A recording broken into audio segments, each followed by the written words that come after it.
What's going on, y'all? You're checking out the Winner Circle with your boy June Archer here on This50.com with my man, my big brother, DJ Chuck Chillout. The Bronx, baby. Keep it live right here.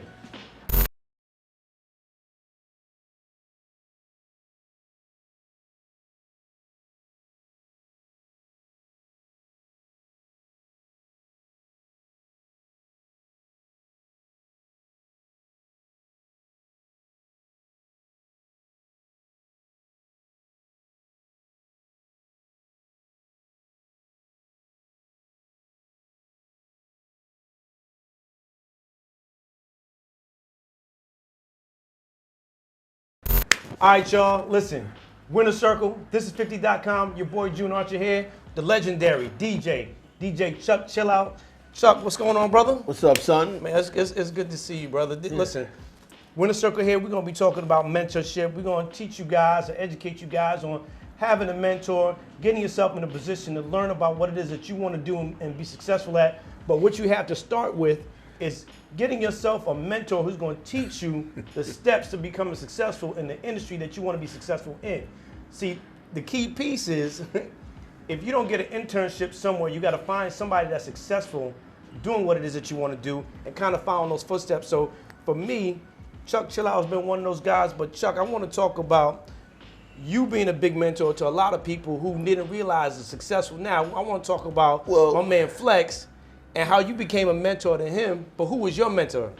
Well, my mentor was, I had a couple. Vaughn Harper, Fred Buggs, Frankie Crocker, Johnny Allen, G. Keith Alexander. Those are the older cats of radio that I looked up to. And then when I got a chance to meet them, they didn't understand what we were doing back then. Right. I used to get, you hip hop motherfucker. I used to get cussed out, but they showed me love though. Still to this day, man, I have the ultimate respect for those guys because they told me how to move and groove in the business to last this long. Now, a lot of us know and respect and love Funk Flex, and for him, Aston Taylor. We've had those conversations, man. He's talked about carrying your records. A lot of y'all don't know about carrying your records. Y'all just pressing buttons. But they don't know what an amp is, a needle, a speaker, a needle.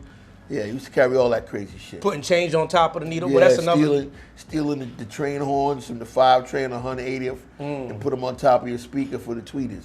We did all that. See, a lot of y'all are going to be watching this and you're going to be real disrespectful talking about y'all don't know about the history, but we're trying to teach you so you're going to learn something. We had 8 tracks, cassettes. Yeah, no, no about none of that. So for Flex, he credits you for being someone that gave him a shot. How important is it to be a mentor?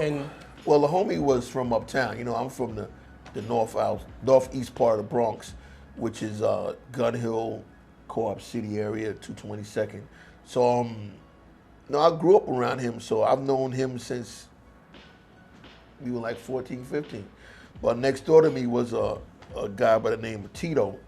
That was the group Deuces Wild. If you remember, a lot of people don't remember, the group was called Deuces Wild. So I did a couple records. It was him and the guy 9. Okay. But there was Ricochet and Centipede back then.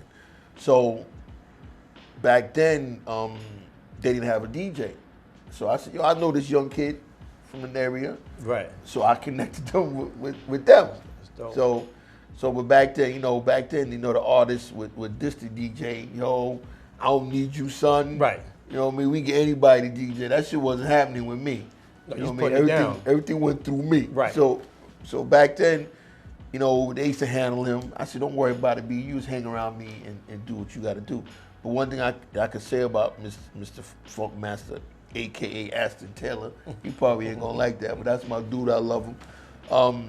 One thing about certain DJs, when they play the record, they know how to mix, they know how to blend, they know how to play the right songs when they go from song to song to song. A lot of cats don't know how to do that. Right. They just play, don't watch the crowd, and just play. You gotta watch the crowd.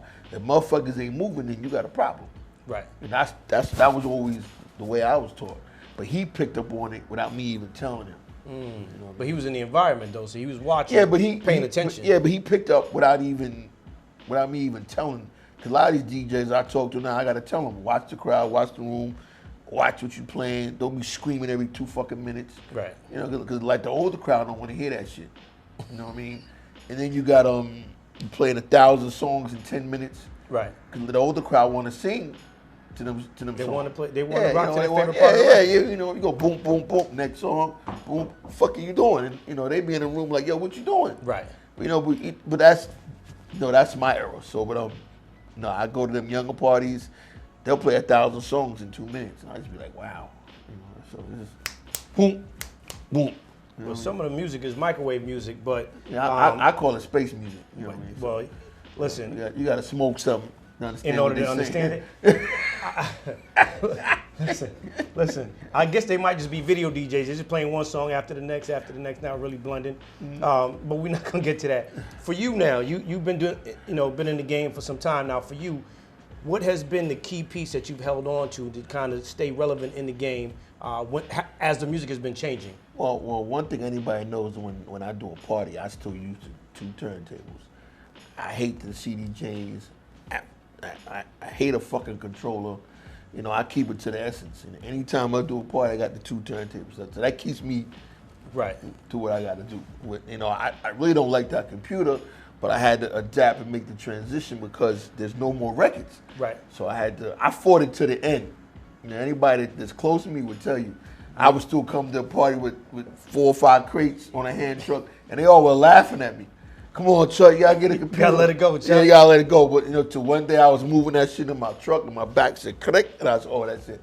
I'm done. Yeah, I'm done. So then I bought it. that was the honest God truth. You know what I mean? But yeah, that's basically how it went. Yeah. I'm gonna take it back to DJ Chuck Chillout, Cool Chip. Mm-hmm. For you now, how important is a DJ in the music aspect of the music business? Because we used to have Jazzy Jeff and the Fresh Prince. We had Gangstar that, with Premier. Like, do you feel like we'll ever get that part of hip hop back? Where the DJ's in the forefront, or the DJ's side by side with the artist? Well, for you to do that, man, you got to stay relevant. You know, like doing stuff like this, doing corporate parties, doing high-end parties, doing a bunch of celebrity parties. You know, you got to look and see to always keep your name relevant. That's the way I'm looking at it. You know, right. Get in movies and do what you got to do. But I think it will come back to that because, the music still has to come through the DJ. You know, without us playing these artists, and these breaking clowns wouldn't even be around to this day. You know, a lot of them cold catch amnesia when they get hot, but, if it wasn't for the DJ, right. when you came bugging us and sweating us to play the your record joint, and then when you get hot, they catch amnesia. But some of them don't, but some do. There's a lot that do. We ain't gonna mention no names. No, we ain't gonna mention no names. We ain't gonna put you on blast. You can Google that and but figure that out. But you know who you are. We're gonna figure that out. Work. So, this is important for me. Staying relevant, as we just mentioned. You're in the new episodes of the breaks. Yeah. How did that come about? Well, with Dan, let me tell you the funny shit about that. Dan Chalmers called me. Now this movie's been in the works for about 3 years now. He called me out the blue, like in 2000, the end of 2013. He called me. Yo, man, I'm doing this movie about the breaks, and you wanna be in it? Whatever, Dan. We go back. If you need me, I'm there. Right. I didn't really pay it no mind. Right. So 4 or 5 months come by, I get a call. Yo, I need you to go for the casting call. Casting call? What you talking about, son? I need you to go down there and read. So when I get there, there's a room full of people, and they slammed the paper in front of my face. So now it was a bad pollen day. My eyes was running. Oh. It was bad pollen, and I almost didn't get up that morning. It was late. So when I get there, I see this one cat I recognized, but I couldn't remember his face. It was the director, was Steve the Man. I said, yo, homie, where I know you from? You look mad familiar. The Wire. He started laughing. He said, yeah, it's me. So, I read the part. I said, I ain't get the shit. I couldn't, my eyes was right. crazy. I ain't get the shit. So I read it. 1 month go by, 2 months go by, 3 months go by. Yo, you ready? Ready for what? What you do? Want you to be in it? I said, oh, really? I said, okay. So now we here. And the beautiful thing, you get to play yourself. Oh yeah. That part of the history needs to be told. from being back then to now, when we first started doing the radio, we didn't get a dime. We were just doing it to make a name for ourselves. And I knew back then, hip hop was big because Magic was first, and Marley was, him and Marley were together first. But I already knew what it was and where it was going to go. So then when Barry Mayo came to me and Tony Q hired me to play on the radio, I knew what it was going to be. So that radio got me to do remixes, production, and they got me to play in different clubs and to meet different people as I went along, still to this day. Big shout to Charles Oakley. That's the homie. But one thing led to another, and I knew what it was going to be. So that's when I always wanted to be a DJ and play music. My uncle Fernando, he kept me off the corner. When I was like 14, 15. Everybody I grew up with is dead or in jail. So he always would come get me. I was going to play music in the basement, and that's the rest of history. So, but he didn't like rap. He was playing me shit like Prince, right? And like what was it? Aretha Franklin and he's giving you the real. Yeah, he's real music. Timeless music. Yeah, in the Four Tops, and I don't want to hear that shit. You need to listen to the Sugar Hill Gang, Apache, right? Scratching, the dancing drums. But he looking at me like I was crazy. If I had him here today, he would tell you. Only rap group he liked was Houdini. So, but he, he's still around. Like I said, man, he used to come get me and he got me off that corner. Let's go play this music. So this has led you to stay in the forefront, kind of reinvent yourself, and now you got an opportunity to do your own show. Let's talk about that. Yeah, well, we in the process of doing that. Big shout to Lizzie Grubman, that's the manager now. Lucky's in the building. I'm doing a show, Keeping It Moving, and my partners Nate and Tom, they're here too.